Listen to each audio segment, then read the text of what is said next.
One of the most important concepts in biology is something called the Central Dogma. And Central Dogma is just the idea that the information that's in our DNA is used as a template to help us build RNA. And then the information that's in our RNA is used as a template to help us build a protein. And really this is all about sequence. So in the DNA we have a sequence of G's and C's and A's and T's, right, the 4 nucleotides. And then in RNA we have a similar concept. We have a sequence of G's and C's and A's and U's. And the sequence in the DNA is what determines the sequence in the RNA. And then in turn, the sequence in the RNA will determine the sequence of the protein. But proteins aren't made of G's and C's and A's and U's. Proteins are made of amino acids. So it's the G's and C's and A's and U's of the RNA that determine the amino acids in the protein. What we're going to concentrate on today is the system by which a DNA sequence becomes an amino acid sequence. We know from previous discussions that this first step is called transcription,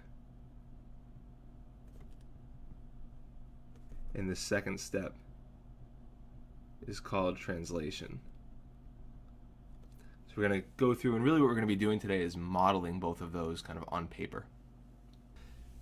So the DNA sequence that I've made up for purposes of demonstration is C, G, T, A, C, G, C, G, T, G, G, C, T, T, A, G, A, C, T, G, G. And we're going to essentially take this DNA sequence and we're going to turn it into an RNA sequence, and then we're going to turn that RNA sequence into an amino acid sequence. For this to become RNA, we're going to have to use our base pairing rules. A C in the DNA will result in a G in the RNA, and then a G in the DNA will result in a C in the RNA. T will give us an A will give us a U, C will give us a G, G will give us a C, and a G, a C, and an A, C, C, G, A, T, T, C, U, G, A, C, and C. And that gives us our RNA sequence. And this is what we would consider to be the messenger RNA. Now you'll notice that I transcribed the entire DNA strand. We're kind of working on the assumption for purposes of what we're doing today that the entire this entire DNA strand that I give you is being transcribed to RNA. What we're going to do next is take this RNA and use it to make a protein. Now if you want to take an RNA strand and make it into a protein, you need a codon table, and you may have noticed that I have one pasted in the bottom right corner here. A codon table is a chart that allows us to see which RNA codons, it's a group of 3 letters, become which amino acids. So for example, if you just follow in the codon table I have here, if you have 3 uracils in a row, UUU, that would code for the amino acid phenylalanine in the final protein. Whereas if you had a C and an A and a C, that would code for the amino acid histidine in the final protein. This code is universal. It applies to all living things on Earth that we've ever discovered. This is really what scientists are talking about when we say the genetic code. This is the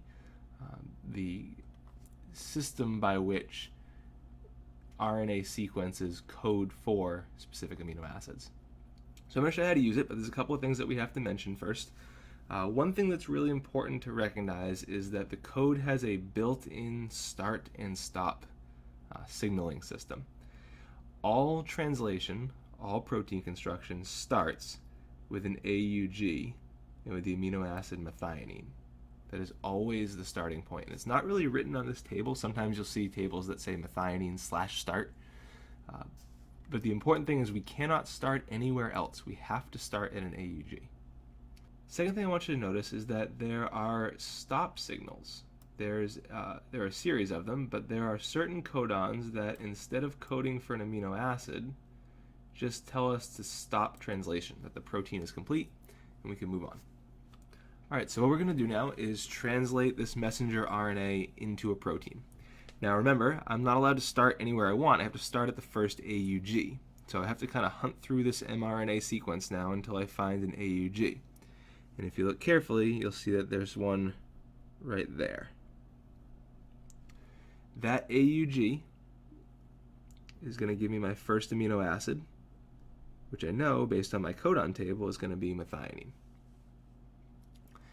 That's going to establish what we call the reading frame. It's going to establish how the RNA nucleotides are grouped into threes. Because where I found the AUG, that becomes the first codon. And then that codon is going to be followed by the next three letters. So the next three letters that I have here, are CGC. Look at my codon table. CGC codes for the amino acid proline. The next codon is ACC. ACC, go check our codon table. ACC is right down here. ACC is going to code for the amino acid threonine. Next codon is GAA. GAA is going to code for the amino acid glutamic acid, GLU.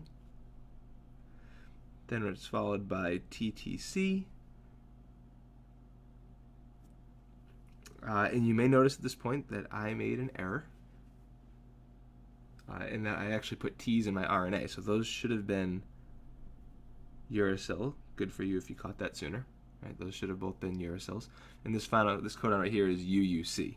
So UUC codes for phenylalanine. And then we have UGA. And if we go to look up UGA, you're going to find that it is one of those stop codons. So when I get here, I don't put another amino acid, I just stop the process. That was a stop codon.